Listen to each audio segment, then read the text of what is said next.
This week you'll be working on your peer reviews. By now you should have uploaded your completed draft to the peer review discussion board. As indicated by the instructions, your next step will be to review at least 3 of your classmates' drafts. But before we get started on that, let's talk for a minute about the benefits of peer review. In the real world, the peer review process is used in scholarly publishing to help validate research. Regardless what your major is, it is likely that scholars in your subject area have participated in peer review to publish all kinds of work. Take a look at this peer review process chart as an example. By having several review stages that must be completed before the author's work can be published, the peer review process assures that research is accurate, logic is sound, and evidence is true. Peer review is used extensively in the sciences to help develop new ideas about the world and the universe, whether it be to create new medicines, discover life on other planets, or study human behavior. Fields such as the natural sciences, social sciences, and the formal sciences all use peer review to validate their findings. Typically, the process goes something like this. A group of scientists completes a study and writes it up in the form of an article. They submit it to a journal for publication. The journal's editors send the article to several other scientists who work in the same field, i.e., the peers of the peer review. Those reviewers provide feedback on the article and tell the editor whether or not they think the study is of high enough quality to be published. The authors may then revise their article and resubmit it for consideration. Only articles that meet good scientific standards, for example, those that acknowledge and build upon other work in the field, rely on logical reasoning and well-designed studies, back up claims with evidence, are accepted for publication.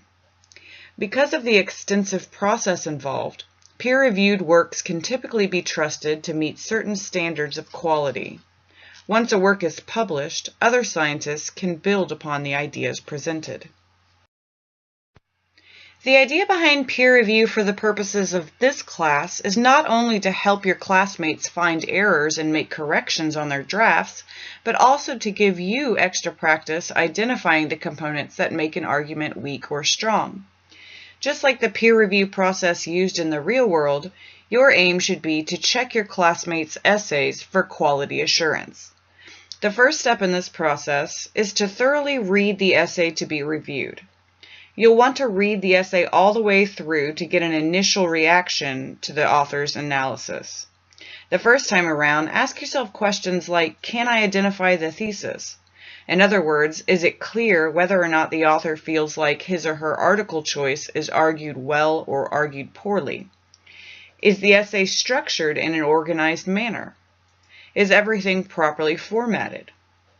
Next, read the essay again, this time focusing more on the specifics. Does the writer include a discussion of the author's purpose, thesis, methods, and persona? Does he or she walk through the methods and explain why they are valid or not valid? Is the logic that the author uses to analyze these methods sound?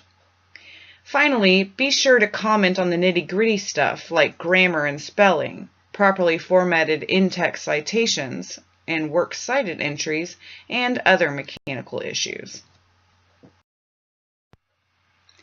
The assignment is to review at least 3 of your classmates' essays this week. Within the instructions, you'll find a list of 10 questions.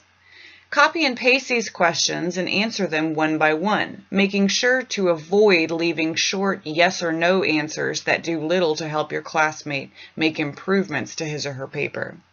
Instead, focus on leaving constructive criticism that your classmates can apply next week during the revision stage. Additionally, try to go into this process with an open mind. Remember that your classmates are doing their best to help you, not to be mean and make nasty comments on your work. Also remember that not all advice needs to be taken. It's possible, for instance, that your reviewers are wrong about some things. However, you should at least consider making changes, especially when you hear the same comments from multiple reviewers. Though this will be the only formal peer review that we will be completing in this class, I encourage you all to use this process on future essays as well by posting your essays to the whatever board and requesting reviews. In conclusion, I hope that this activity will be helpful for all of you in making revisions next week and in continuing to learn more about what makes a good argument. As always, let me know if you have any questions along the way, and have a great week.